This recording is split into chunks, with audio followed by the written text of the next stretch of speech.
And in your research, you kind of helped break down these various parts into relatable terms for folks in the modern day.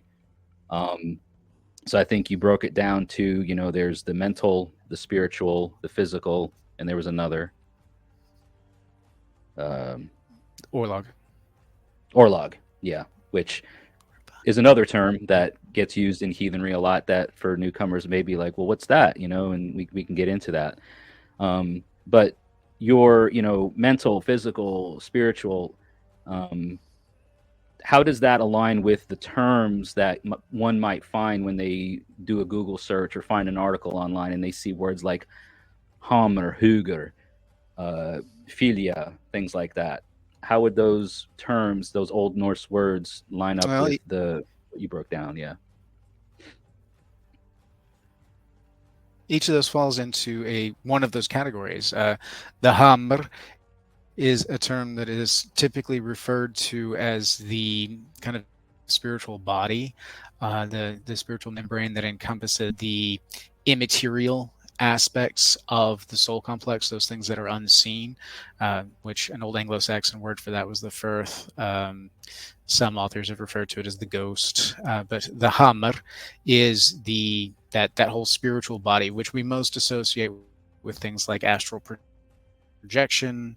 There are stories in the lore about practitioners who would send their hamr out into the world, and frequently it takes the same shape as our body thereof.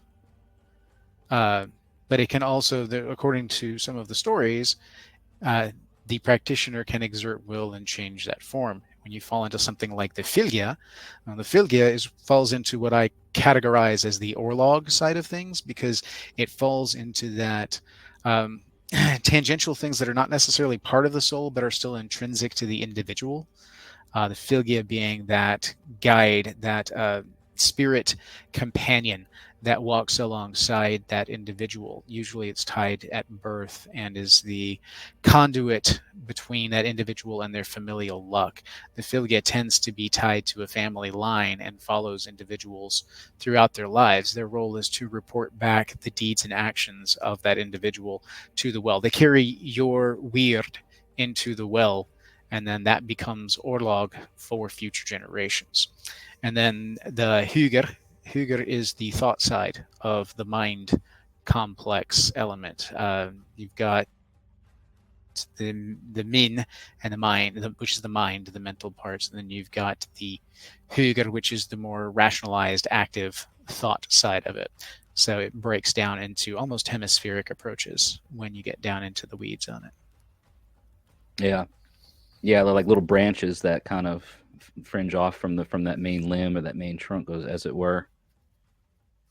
Yeah, you mentioned like philia and that it's in something of a familial connection, and I think you even said that it follows the person. I think that's even a translation of the word philia is follower. It doesn't quite equate to the same thing as like a spirit totem. So like I think some people mistake that concept of like a spirit totem or a totem animal and the philia being the same thing, and it's not exactly that. They can take animal form. Oh. From like the lore, I think we hear like there are parts of the stories and some sagas where the philia does take animal form, and then there's other parts that we hear of it being a somewhat uh, directly uh, connected with your the DC or the feminine uh, familial line, right? There are differing versions depending on how far you get into it. The Filgia almost always takes on an animal form and is tied to an individual. Frequently, you'll hear it called the fetch. An individual's fetch is that which is a companion that walks alongside them. The Haminya is seen as kind of a specialized fetch, which is the embodiment of a familial luck.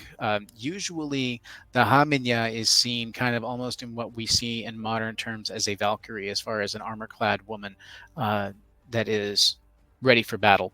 And the stories that we have it represented in, she comes upon the death of one patriarch or matriarch of a clan and seeks out the next heir, the one that would take the mantle, which is not necessarily a direct bloodline. It's the next individual who would be like the leader of the clan, the next one who would just be the natural head of household, as it were.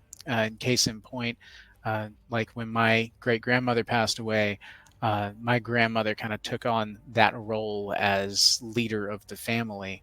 I would say that she inherited the Hamanya of the family, and it can be as a clan level, and it can be there's an active will element of it, in that it's not necessarily something that's just automatically inherited.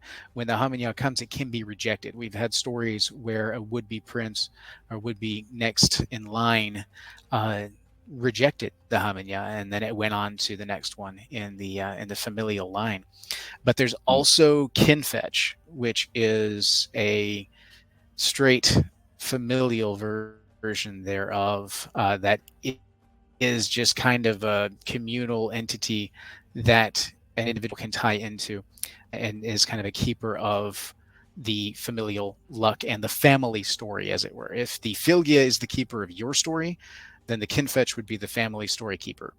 Um, if that makes any kind of sense. Yeah, kind of almost like a guardian of the family, right? Not just the individual of the family, but the family as a whole. Um, Right. At that point, the fetch or Filgia would be kind of an emissary of the kin fetch, as it were. But the Hamanya is something that is completely separate. The kin fetch has been known to take either humanoid form or animal form. The Filgia almost always takes animal form. The Hamanya always seemingly takes that almost Valkyrie-like warrior woman, in the mhm. stuff that I've found, in the research that I've done over the years. And then all of that kind of boils together in that they are the gatekeepers to the family luck. And you can offend your filia, you can drive it away. And in so doing, and that's, you do that through ill deeds, through damaging the gefrain of the family, the reputation of the family, bringing bad, weird into the well, can cause that Filgia to distance itself from you and cut you off from that family line. And that's where you end up finding these people that just seem to have no luck and cannot seem to tap into the family luck because they've been cut off, as it were. Mm. So, yeah, it's a whole thing.